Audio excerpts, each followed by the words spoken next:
Well, he's arrived. Taron Egerton, star of Rocketman, is here in the studio. Thank you. Thank you very much. I mean, you've done so many other things, but we've got to focus on this because it's what the world is talking about.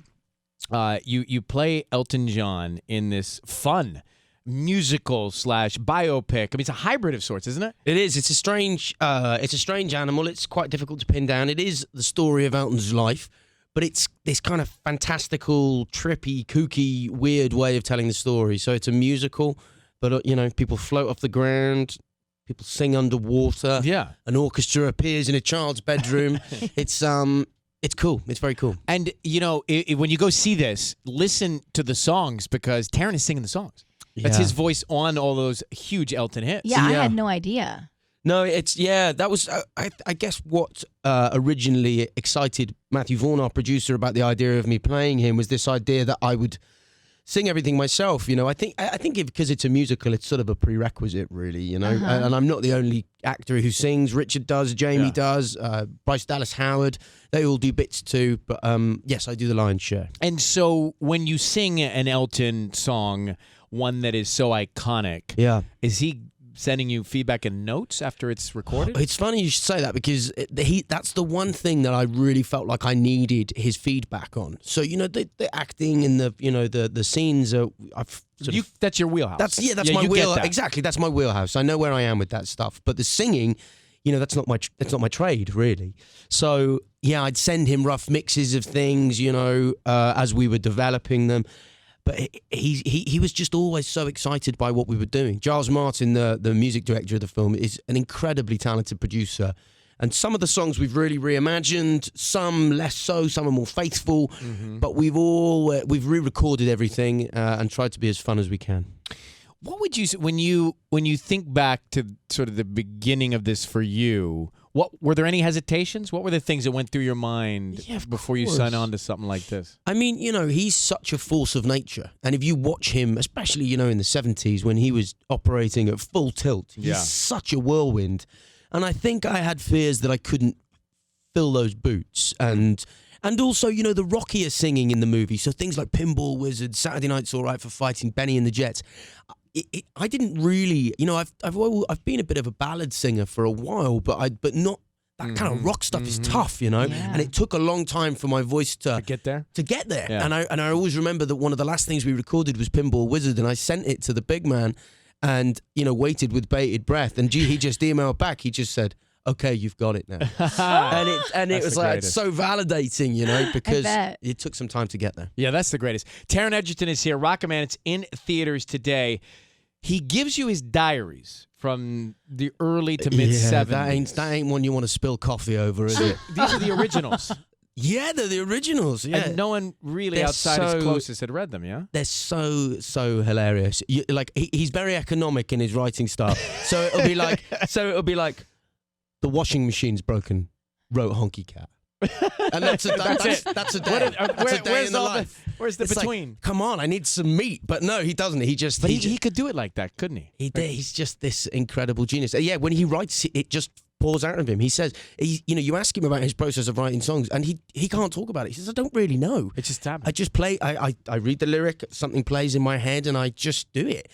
And, all of these classic songs, they're all written in about 35, 40 minutes. Do you remember what stood out the most after reading his original writings in those diaries? What struck you the most in it or about it? I mean, obviously some of it's quite personal, but one thing I did notice is the pattern of late nights and bad behavior. Yeah. The movie starts out with him in rehab. So totally. The movie starts out with him in rehab. So you'll get a passage where it's like stayed up all night playing pinball with whoever, playing pinball machines, and you sort of go, okay, I think I know what was really happening there. And then the next day it'll be something like he's really acted out in a restaurant and smashed a plate of French fries or something. And you can just see that this guy, he was compromised by this terribly unhealthy lifestyle he was living. And that's what our movie does. It seeks to slightly humanize some of that turbulence and explain it. Taron Egerton is here, Rocketman. We'll come back in just a second. Front row, Wango Tango tickets, passes to meet the Jonas Brothers are next. Hang on. So Rocketman is in theaters today. Taron Egerton and a great cast.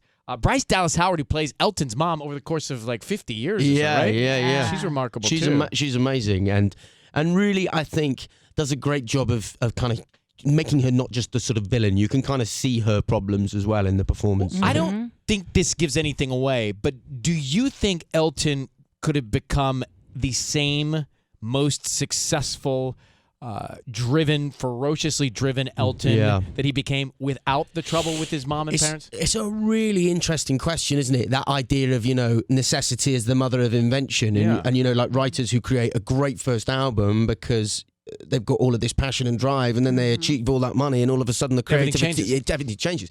So it's a really interesting question. I don't know the answer, but I suspect there's something of his difficulties that really led him to want to thrive. And I think one approval as well. He said to me, one of the first times we met, he said, "My dad has been dead for years, and I'm still trying to impress him." And and I think that says a lot too. Yeah, it certainly does. There's a scene at the Troubadour, which we've all been to, which we've driven by a million times. Yep. Tate Donovan plays the owner of the Troubadour, right? He flies in this movie. He flies in this movie. Yeah. He's very funny in that scene. But it's you realize how legendary that venue is. We drive by it all the time in Southern California, but it's a legendary venue. We've seen people there, but it's like you don't realize the history. That he was there, yeah. What is you'll go on to do a million other things. This will just be one of the chapters. What's the thing that you always carry with you and remember and feel about playing Elton in this movie? I think that it's probably quite a rare, obviously there's a huge weight of responsibility playing someone that we all know and we all adore. But what I didn't really expect from the process was that by the time we started filming, I'd be portraying someone who I genuinely care about and regard as a friend. And that's a really weird thing as an actor, because it normally feels quite removed. You're either playing a fictional character or someone that you may have met but you don't really know. But the whole experience took on a very personal feeling for me, and my relationship with him really fed into my performance, I think. And so I think, one day I'm going to look back on this maybe with grandkids and go, God, do you remember?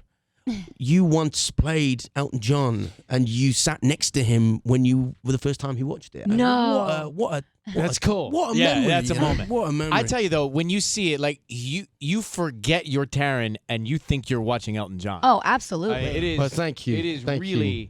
It is amazing. That's the power of cinema, I guess. Well, no, it's the power of what you can do, because I've seen you in person, I've seen you in other things, but you forget that. You're watching Elton John in this movie. It's remarkable. And the costumes are incredible. I know, right? Did you get to keep any of them? Well, I wore the Tiny Dancer patch denim jacket to the premiere, just in case anyone didn't know who I was, just to really draw attention to myself. So I kept that. I know I did as well. The Dodger one is the best one. That's good. the Dodger one. I don't quite pull that off in the way Elton did. He was quite slinky back in the day. But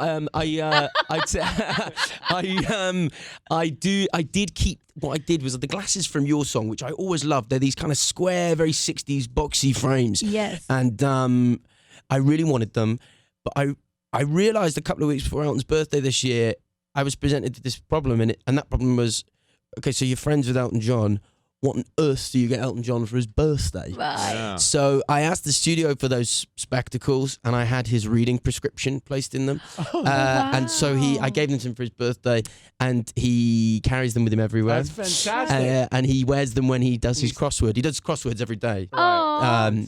So yeah, that was my gift to him. That's a thoughtful gift. That is very thoughtful. He was here in the studio not too long ago, and we had met him several times, but he's still always intimidating to me. Like it's Elton John, right? Yeah. So he came in, and it was at the same time that they announced that the Los Angeles Rams football team was coming to L.A., and we were getting ready for one of the first big games, and there's a theme song for the football team, and Elton was here, and it was all in the news, and I thought, well, maybe he'll sing the theme song for the Los Angeles Rams football team, and the song is called Ram It.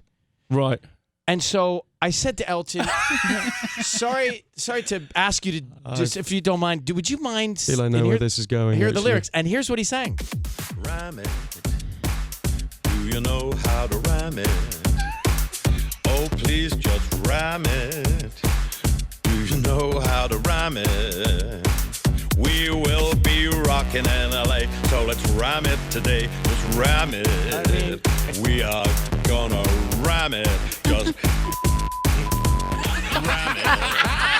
Everybody ram it.